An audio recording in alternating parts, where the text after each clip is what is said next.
নমস্কার বন্ধুরা,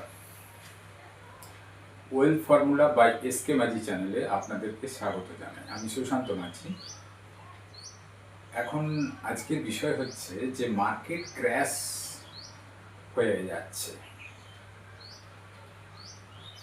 আপনি যখনই টিভি খুলছেন, সোশ্যাল মিডিয়া খুলছেন, ইউটিউব চ্যানেল খুলছেন, ফেসবুক খুলছেন, সব জায়গায় শুধু একটাই খবর, negative news. Market crash, recession আসছে, গ্লোবাল আনসার্টেনটি, মিউচুয়াল ফান্ডের এসআইপি তো আপনি অনেক করে দিয়েছেন, এবার কী করবেন? আপনার প্যানিক হচ্ছে। কিন্তু আমি একজন ফাইন্যান্সিয়াল অ্যাডভাইজার হিসাবে আমি আপনাকে বলতে পারি, আপনি যে এসআইপিগুলো করেছেন সেই এসআইপিগুলো আপনি কন্টিনিউ করুন, প্যানিক করবেন না। এসআইপি স্টপ করে আপনি সব থেকে বড় ভুলটা করবেন। আপনার মনে হচ্ছে এসআইপিগুলো স্টপ করে দিই, সব উইথড্র করে নিই, এরকম করবেন না। আসলে মার্কেট যখন নিচে যায় তখন কম দামে আপনি বেশি ইউনিট পাচ্ছেন। বাজারে ডিসকাউন্ট দিলে আপনি ছুটে চলে যান। স্মার্ট বাজারে ডিসকাউন্ট দিচ্ছে, তখন আপনি ছুটে যান অনেকটা জিনিস কেনার জন্যে। কিন্তু শেয়ার মার্কেটে যখন ডিসকাউন্ট চলে তখন কিন্তু আপনাদের সাহস হয় না। আসলে কি জানেন তো, এসআইপি করে আপনি যখন ইনভেস্টমেন্ট করছেন তখন রুপি কস্ট অ্যাভারেজিং খুব ভালো হয়। মনে করুন আপনি 5,000 টাকার এসআইপি করছেন, তো আগে আগে যেটার ন্যাব আছে ধরুন 100 টাকা, যখন মার্কেট উপরে ছিল তখন 100 টাকা ছিল, তখন আপনি পাচ্ছিলেন কত? 50 ইউনিট, 5000 ডিভাইডেড বাই 100। কিন্তু মার্কেট যখন পড়ে গেল, মানে ক্র্যাশ করে গেল, তখন ওই 100 টাকার ন্যাবটা চলে এসছে 80 টাকায়। মানে আপনি প্রায় 62.5 ইউনিট পাচ্ছেন, মানে 12.5 ইউনিট করে বেশি পাচ্ছেন। এবার ইন্ডিয়ার গ্রোথ স্টোরির উপরে যদি আপনি বিশ্বাস করেন তাহলে মার্কেট তো উপরে যাবেই। আচ্ছা, ইন্ডিয়ান গ্রোথ স্টোরির উপরে বিশ্বাস করবেন কেন? কেননা আপনার মাথাতে তো এসব ঘুরছে যে এফআইআইরা প্রতিদিন, এফআইআই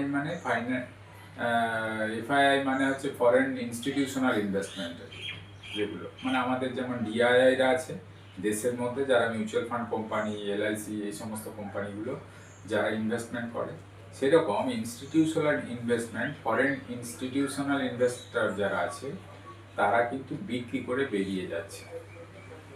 কেন বেরিয়ে যাচ্ছে সেটা আমরা জানি না, তাদের হয়তো অন্য কোনো মার্কেটে এখন সস্তা মনে হচ্ছে তাই। এটা আসলে হট মানি, এটা বেরিয়ে গেলে খুব একটা কিছু যায় আসে না। কিন্তু আপনি গুগল সার্চ করে দেখুন, এফডিআই, যারা এফডিআই তারা কিন্তু ইন্ডিয়াতে ইনভেস্টমেন্ট করেই যাচ্ছে। আমার এই মুহূর্তে নাম্বারগুলো মনে নেই, কিন্তু রেকর্ড ওরা ইনভেস্টমেন্ট করেছে, আপনি গুগল সার্চ করলেই পেয়ে যাবেন। এফডিআইরা ইন্ডিয়ার উপরে ভরসা রাখছে মানেই ইন্ডিয়ার গ্রোথ স্টোরির উপরে ভরসা আছে। হিস্টোরিক্যালি মার্কেট অনেকবার ক্র্যাশ করেছে, কিন্তু যেমন ধরুন এই 2008-এর ফাইন্যান্সিয়াল ক্রাইসিস এসেছিল, 2020-তে কোভিড ক্র্যাশ এসেছিল, কিন্তু যখনই মার্কেট ক্র্যাশ করুক না কেন প্রতিবার কিন্তু মার্কেট খুব দারুণভাবে রিকভার করে গেছে। আর তখনই আপনি দেখতে পাবেন যে আপনার কি হলো, ইনভেস্টমেন্টটা যখন করে গেলেন সেটার ভ্যালুয়েশন কি হলো। আর এসআইপি করার সময় আপনি অবশ্যই ফাইন্যান্সিয়াল গোলটাকে ফিক্স করে করবেন। গোল মানে টার্গেট। আপনার টার্গেটে যেতে গেলে মাঝপথে মার্কেট আসতে পারে, রাস্তা খারাপ হতে পারে, জ্যাম হতে পারে, কোনো অ্যাক্সিডেন্ট হতে পারে। তো আপনি যদি চান যে একটা এই সময়ের মধ্যে আমি এই জায়গায় যেতে চাই, তাহলে সেই সময়টা এসে গেলেই আপনি ঠিক জায়গায় পৌঁছে যাবেন। এর মাঝে কি হলো এটা আপনার দেখার দরকার নেই। ইমার্জেন্সি যদি আপনার খুব ক্যাশ দরকার পড়ে তবে বিক্রি করতে পারেন বা তবে আপনি স্টপ করতে পারেন। আর আপনি যদি কোনো রং ফান্ড চুজ করে ফেলেন তবে আপনি এসআইপি স্টপ বা আপনি রিডিম করতে পারেন, কিংবা আপনার ফাইন্যান্সের গোলটা যদি হিট করে যায় তবে করতে পারেন।